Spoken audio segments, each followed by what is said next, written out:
Hello guys, big boss season 8 അഗ്നി പരീക്ഷയിൽ 20 പേരെ മാറ്റി നിർത്തിയിട്ടുണ്ടായിരുന്നല്ലോ. അവർക്ക് വേണ്ടിയിട്ടുള്ള മത്സരമായിരുന്നു കേട്ടോ ഇന്നുണ്ടായിരുന്നത്. അതിൽ കുറേ പേപ്പർ ബ്ലോക്കുകളായിട്ട് അത് പിരമിഡായിട്ട് നിർമ്മിച്ച് ബസർ കേൾക്കുന്നത് വരെ അത് സ്റ്റാൻഡ് ചെയ്ത് നിർത്തുക എന്നുള്ളായിരുന്നു കേട്ടോ ഫസ്റ്റ് ടാസ്ക്. അതിൽ നമ്മുടെ രാജേഷ് ജേക്കബും ഷിജിലാലും നന്നായി മത്സരിച്ച് ഇൻഫിനിറ്റി പെൻഡന്റ് നേടി. എന്നാൽ നന്ദകിഷോറും പൂജയും ഔട്ട് ഹൗസിലേക്ക് പോകേണ്ടതായിട്ട് വന്നു.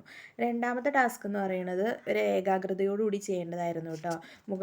എല്ലാവർക്കും മുളവടി കൊടുത്തിട്ട് ഒരാൾ ചെണ്ട കൊട്ടും. അപ്പോൾ ആ ചെണ്ട കൊട്ടിക്കൊണ്ടിരിക്കുന്നവരെ ഇവർ തുള്ളിക്കൊണ്ടിരിക്കണം.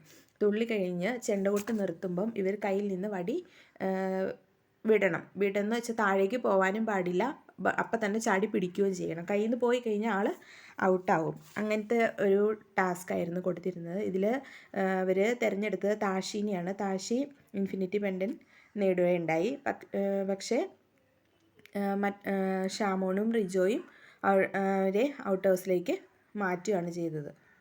അടുത്ത ടാസ്ക് എന്ന് പറയുന്നത് ഒരു സ്ട്രോ വെച്ചായിരുന്നു കേട്ടോ. സ്ട്രോ വെച്ച് കുറേ കളർ പേപ്പറുകൾ ഫ്ലോറിൽ നിരത്തിയിട്ടുണ്ട്. അതിൽ അവർക്ക് ഇഷ്ടമുള്ള കളർ തിരഞ്ഞെടുക്കാം. അതിൽ നിന്ന് സ്ട്രോ വെച്ച് ഊതി എടുത്തു കൊണ്ടുതരണം. അപ്പോൾ ഏറ്റവും കൂടുതൽ എടുക്കുന്ന ആൾക്കാണ് വിന്നറാവുന്നത്. അതിൽ നമ്മുടെ ലൊലീറ്റയും ശ്യാമും നല്ല പ്രകടനം കാഴ്ചവെച്ചിരുന്നു. അപ്പോൾ അവർക്ക് ഇൻഫിനിറ്റി പെൻഡന്റ് ലഭിക്കുകയും ചെയ്തു. അങ്ങനെ 5 പേര് ഇത്തവണ ഇൻഫിനിറ്റി പെൻഡന്റ് നേടിയിരുന്നു കേട്ടോ. ഇതിനിടയിൽ നമ്മുടെ പൂജ മുളവടിയിൽ ടാസ്ക് ചെയ്യുന്നതിനിടയിൽ കള്ളത്തരം കാണിച്ചു എന്നൊക്കെ പറയുന്നുണ്ട്. അതിന് നമ്മുടെ രഞ്ജിനി ഹരിദാസ് നല്ല മറുപടിയും കൊടുക്കുന്നുണ്ട് കേട്ടോ. രഞ്ജിനി പറയാണ്, അമിതമായ ആക്രമണം മാത്രം പോരാ, ഗെയിമിൽ സ്ട്രാറ്റജി കൂടി വേണമെന്നാൽ മാത്രമേ മുന്നോട്ട് പോകാൻ പറ്റുള്ളൂ എന്ന് പൂജയോട് പറയുന്നുണ്ട്. പൂജ ഇച്ചിരി ഓവറായിട്ടാണ് കേട്ടോ പെരുമാറിയത്. ഗെയിമിൽ കള്ളത്തരം കാണിച്ചു എന്നുള്ള രീതിയിൽ പൂജ പറഞ്ഞപ്പോഴാണ് രഞ്ജിനി ഇങ്ങനെ പറഞ്ഞത്.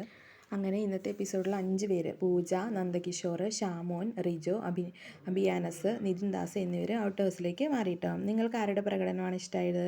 പെൻഡന്റ് നേടിയതിൽ ആരൊക്കെ ബിഗ് ബോസിലേക്ക് എത്തുക എന്ന നിങ്ങളുടെ അഭിപ്രായം ഒന്ന് കമൻറ്റ് ചെയ്യണേ. ചാനൽ ഇഷ്ടപ്പെട്ടാൽ സപ്പോർട്ട് ചെയ്യാൻ മറക്കല്ലേ.